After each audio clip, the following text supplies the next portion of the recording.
8,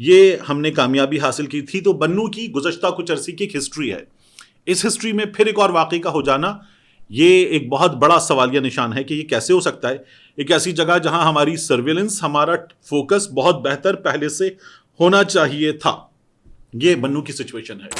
اب میں نے جو دونوں سائڈ سے ملنے والی معلومات ہے وہ آپ کے سامنے رکھتے ہیں. ہمارے ایک اور چیز ہوتی ہے، خیبر پختونخوا میں دہشت گردی کے واقعات مسلسل بڑھ رہے ہیں. یہ ہمیں اس وقت جو اپوزیشن ہے، پاکستان تحریک انصاف، ان کے ساتھ تحریک تحفظ آئینی پاکستان کے لوگ، مولانا فضل الرحمان کی جماعت اپوزیشن میں، اور خیبر پختونخوا میں ایک بڑی جماعت، وہ بھی بتاتی ہے کہ حالات بہت خراب ہیں. خیبر پختونخوا کے، بلوچستان کے دونوں جگہوں کے حالات بہت خراب ہیں. ان حالات کی سنگینی کو سمجھنے کی ضرورت ہے. دوسری جانب جو سیٹ اپ ہے اس سے وابستہ لوگ جو اقتدار میں ہیں اور اقتدار میں موجود لوگوں کے ساتھ جو ہیں، وہ جو بتاتے ہیں وہ یہ کہ خیبر پختونخوا کی حکومت ناکام ہو گئی ہے، خیبر پختونخوا کی حکومت کچھ نہیں کر پا رہی. تو بات یہ ہے کہ یہ تو ہوا بھی کینٹ پر ہے، اس سے پہلے جو واقعات ہوئے وہ کینٹ پر ہوئے تھے. تو اس لیے جو صوبے میں حکومت ہے اس کا ایک کردار ہے، وہ کردار ادا ہونا چاہیے. جو سیکیورٹی ادارے ہیں وہ دہشت گردی کے خلاف جنگ میں جانوں کا نذرانہ پیش کر رہے ہیں، مسلسل کام کر رہے ہیں. ان کو اپنا کام کرنے دینا چاہیے. ان معاملات پہ سیاست نہیں ہونی چاہیے. ہمارے ہاں ہوتی ہے. یہ دیکھیے آپ کے سیٹ اپ کے لوگوں نے خیبر پختونخوا کی حکومت کو نشانہ بنایا ہے. دہشت گرد عناصر ہمارے ہاں افغانستان کی سرحد پار کر کے آتے ہیں. تو بہت ساری چیزیں ایسی ہیں کہ جن کا جواب مشترکہ کوششوں سے دیا جا سکتا ہے. آپس میں لڑ کر کبھی بھی ان کا جواب نہیں دیا جا سکتا. لیکن یہ لڑائی جاری ہے اور ظاہر ہے کہ کسی بھی صورت اس لڑائی سے فائدہ عوام کا، لوگوں کا نہیں ہو سکتا. اس لڑائی سے فائدہ ہوگا دشمنوں کا. اب اس کے بعد آ جائیے سیاسی معاملات کی بات، پاکستان تحریک انصاف کی بات، اور فیصل فرید چودھری صاحب، فواد چودھری صاحب کے بھائی اڈیالہ جیل کے باہر آ کر عمران خان صاحب کے خطوط، آرمی چیف صاحب کے نام، عمران خان صاحب کا آرٹیکل، دیگر چیزیں، اور پھر عمران خان صاحب کے معاملے میں جو ان کو اذیت دینا ہے، تنگ کرنا ہے جیل حکام کی جانب سے، ان سے ملاقاتیں یہ سیٹ اپ روک دیتا ہے، لمبی تاریخ ڈال دیتا ہے، اس پر آواز اٹھانا. فیصل فرید چودھری صاحب کو ہم نے بڑا ووکل دیکھا، بہت ڈھنگ سے بات کر رہے تھے. تو جب ان کو ہٹایا گیا تو میں حیران تھا کہ یہ کیوں ہوا ہے.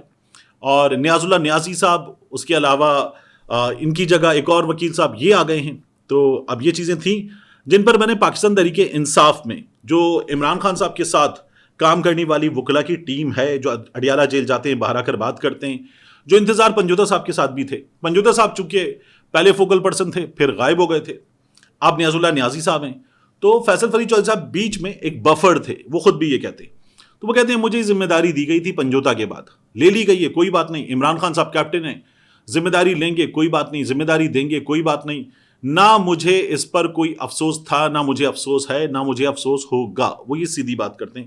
ان کا یہ کہنا ہے کہ میری جو خواہش ہے وہ یہ ہے کہ عمران خان صاحب رہا ہوں، فوری طور پر باہر آئے. لیکن پھر بھی بطور صحافی میں یہ معلوم کرنا چاہتا کہ ہوا کیوں کہ فیصل فرید چودھری صاحب اڈیالہ کے باہر بھی، ٹیلی ویژن پروگرام میں بھی، میڈیا سے انٹریکشن میں بھی ہمیں مسلسل نظر آ رہے تھے بہت بھرپور انداز میں عمران خان صاحب کا موقف سامنے رکھتے ہوئے. تو میں نے ایک صاحب سے بات کی، بلکہ دو لوگوں سے بات کی، دونوں سے معلومات حاصل کی.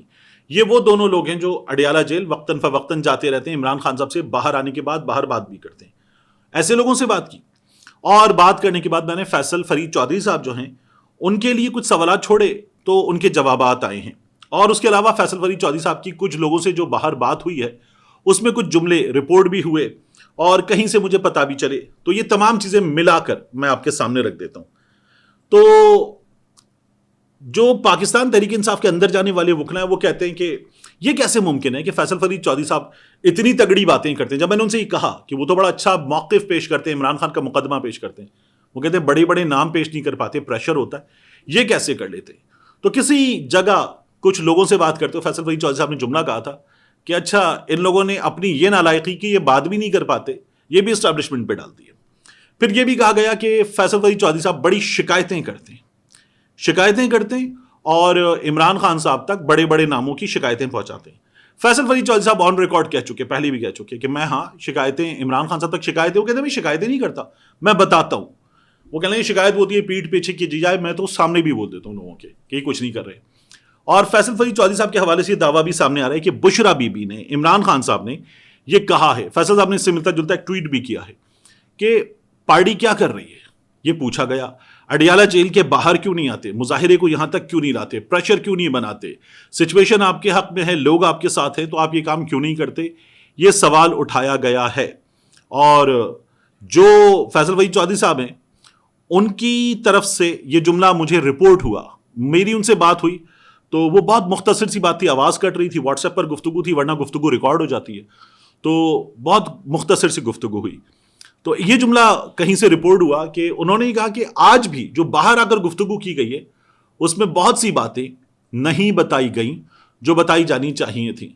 اور انہوں نے کہا کہ ٹھیک ہے, آپ یہ دیکھیے کہ اس وقت جو حالات ہیں, ان حالات میں باہر موجود لوگوں کو, قیادت کو عمران خان کی رہائی کے لیے جو سیاسی ایفرٹ کرنی چاہیے, کیا وہ ایفرٹ وہ لوگ کر رہے ہیں؟ تو ان کا کہنا ہے کہ میں یہ سمجھتا ہوں نہیں کر رہے.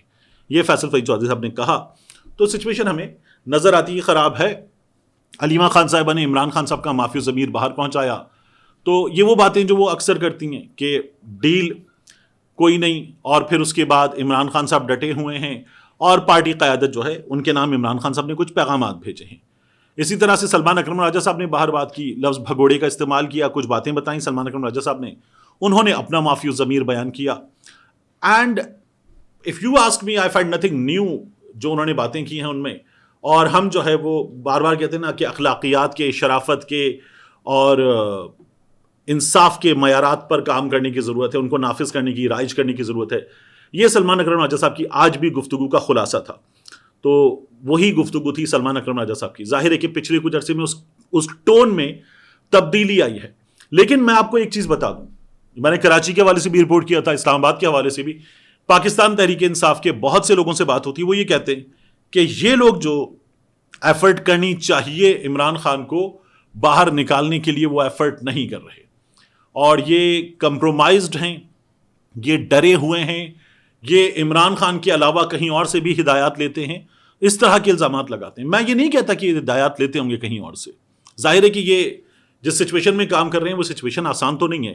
ہمارے ہاں کی سیاست میں اس وقت سیاست بھی آسان نہیں ہے, صحافت بھی آسان نہیں ہے. یہاں تو اس وقت جو حکومت کر رہی ہے, لوگ اس سے اتنے متنفر ہو چکے ہیں کہ حکومت بھی آسان نہیں ہے.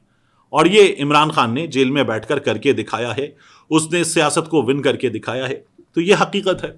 اب اس صورتحال میں کیا باہر موجود لوگ کامیاب ہیں؟ تو نہیں ہے کامیاب. عمران خان کی جماعت کے باہر موجود لوگ کامیاب نہیں ہیں. ان کے بارے میں یہ بھی پتا چلتا ہے کہ ایک صاحب جن کو گزشتہ کچھ عرصے میں کچھ ذمہ داریاں دی گئی ہیں, وہ تو تب کے پہلے سے ذمہ داریاں حاصل کیے ہوئے اور عہدے حاصل کیے ہوئے لوگوں کے بارے میں کہتے ہیں یہ نان سیریس ہے, یہ عمران خان کو باہر لانے کی ایفرٹ نہیں کرتے. یہ باہر لانے کی ایفرٹ کریں گے تو یہ جانتے ہیں کہ ان کی جو مزے ہیں یہ مزے ختم ہو جائیں گے. یہ صاف طور پر بتایا جاتا ہے.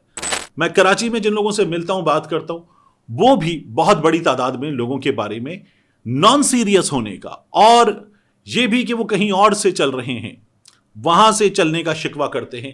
تو پاکستان تحریک انصاف میں یہ حالات ہیں. پاکستان تحریک انصاف کا ورکر وہ ایک شخص کو جانتا ہے, اور وہ ہے عمران خان. یعنی اس کے نزدیک کل اسد عمر تھے, اور آج سلمان اکرم راجہ ہیں, بیرسٹر گوہر ہیں. اس کے نزدیک کل فواد چودھری صاحب تھے, دیگر لوگ تھے. آج کچھ اور لوگ ہیں, شیخ وقاص اکرم ہیں, علی امین گنڈا پور ہیں, کل پرویز خٹک تھے. ان لوگوں کی کوئی اہمیت نہیں ہے. اس کے نزدیک اہمیت ہے تو وہ ہے عمران خان کی, صرف عمران خان کی, اور عمران خان ہی میٹر کرتا ہے. اور یہ بات اسٹیبلشمنٹ بھی جانتی ہے, یہ بات حکومت بھی جانتی ہے. لیکن یہ لوگ کیا کر رہے ہیں؟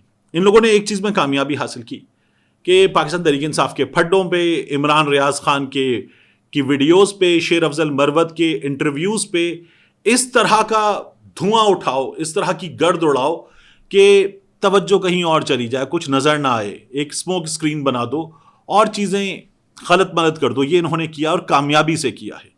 تو اس کو روکنے کی ضرورت ہے. تو پاکستان تحریک انصاف کا ورکر, لیڈرشپ اور سوشل میڈیا ایکٹیوسٹ, ان کا فوکس خراب ہوا ہے. سب کا فوکس خراب ہوا ہے. کوئی مروت کے حق میں بات کر رہا ہے, کوئی فواد کے حق میں بات کر رہا ہے, کوئی سلمان اکرم راجہ کے حق میں بات کر رہا ہے, کوئی شاندانہ گلزار کے, کوئی عالیہ حمزہ کے, کوئی صنم جاوید کے حق میں بات کر رہا ہے, حلیم عادل شیخ کے حق میں بات کر رہا ہے, کوئی کراچی میں جو پشتون لیڈرشپ ہے اور جو پہلے سے موجود لیڈرشپ تھی ان کے حق میں بات کر رہا ہے. تو لڑائی ہو چکی, اس میں کامیابی حاصل کر لی ہے حکومت نے بھی, سسٹم نے بھی, اور عمران خان جو فوکس ہے وہ اب تک ہے، یہ عمران خان کی کامیابی ہے. لیکن باقی چیزوں کو اور جو فورس ہے، باہر موجود فورس جو یکجا ہو، اسٹریم لائن ہو، ایک کام کر رہی ہو، اس کو ادھر ادھر بکھیرنے میں کامیابی سسٹم نے حاصل کی ہے. یہ سسٹم کی کامیابی ہے. تو اس کو توڑنے کی ضرورت ہے. باہر موجود لوگ جو ہیں وہ توڑ سکتے ہیں، لیکن ان میں سے کچھ لوگ جو ہے وہ کہیں اور سے چلتے ہیں. وہ کہتے ہیں ہم نے ایک اور بھی محفل میں انہیں دیکھا ہے، یہ جو تیرے نظر آتے ہیں سب تیرے نہیں. یہ والے حالات ہیں. باقی اس حکومت کی، مریم بی بی کی کیا بات کریں، وہ اشتہارات آج بھی دھڑا دھڑ اشتہارات اخبارات میں بھرے ہوئے ہیں، اور دعوے یہ کہ ہم نے کامیابی کے جھنڈے گاڑ دیے، ہم نے وہ کارکردگی دکھا دی جو نہ امریکہ میں دکھائی جا سکی، نہ برطانیہ میں دکھائی جا سکی، نہ بھارت میں، نہ یوگنڈا میں، نہ فرانس میں، کہیں بھی نہیں. شہباز شریف صاحب نے آج فل پیج اشتہارات چھاپ دیے. وہ تو شکر ہے کہ کراچی میں ہیونڈائی کا اشتہار بھی تھا، تو آدھے پیج پر نچلے حصے پر ہیونڈائی کا اشتہار ہے، اس سے اوپر شہباز شریف صاحب ہے. لیکن بعض اخبارات میں نہیں تھا وہ، تو پورا آدھا پیج شہباز شریف صاحب کی کامیابیوں سے بھرا ہوا ہے. اور کامیابیاں کون سی؟ پہلے 16 مہینے کی حکومت، پھر نگراں حکومت، پھر ان کی اپنی حکومت. جو ناکامیاں انہوں نے پہاڑ بنا دی تھیں، اس پہاڑ کو کچھ کم کیا اور کہہ رہے ہیں ہم نے کامیابیاں حاصل کر لی ہیں. یعنی مہنگائی جو تھی وہ 38-39% انہی لوگوں نے پہنچائی تھی، پھر کہتے ہیں ہم اس کو یہاں پر لے آئے. باقی چیزیں بھی انہوں نے کباڑا کی تھی، پھر کہتے ہیں ہم یہاں تک لے آئے. وہ جو انٹرسٹ ریٹ کی بات کرتے ہیں، باقی چیزوں کی بات کرتے ہیں، وہ سب ختم ہو چکا. آپ ایک چیز دیکھیے کہ آج بھی سرمایہ کاری نہیں آ رہی. وہ آج بھی کہتے ہیں کہ اگر حالات بہتر ہو جائیں تو سرمایہ کاری آ جائے گی. تو یہ تو اعتراف ہے، اتنے عرصے کے بعد بھی یہ اعتراف ہے کہ ہم سے کچھ ہوا نہیں ہے، ہم کوششیں کر رہے ہیں، کچھ ہوا نہیں ہے.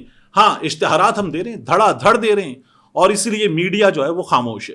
میڈیا دوسری وجہ جو خاموش ہے وہ کاشف عباسی کی صورت میں آپ کے سامنے ہے، حبیب اکرم کی صورت میں آپ کے سامنے ہے، اکبر باجوہ کی صورت میں آپ کے سامنے ہے، زبیر علی خان کی صورت میں آپ کے سامنے ہے، سمینہ پاشا کی صورت میں آپ کے سامنے ہے. یہ ایک اور وجہ ہے میڈیا کے خاموش ہونے کی. ایک نام اور ہے، وہ نام میں جان بوجھ کر نہیں لیتا کیونکہ وہ اسکرین کا نام نہیں ہے، لیکن بڑا نام ہے. اور وہ ابھی اس شخص نے خود بھی کہا کہ تھوڑا سا رک جائیے، تو اس کا نام نہیں لیتے، ابھی آگے جا کر اس کا نام بھی لیا جا سکتا ہے. ملتے ہیں انشاءاللہ آپ سے اگلی ویڈیو میں.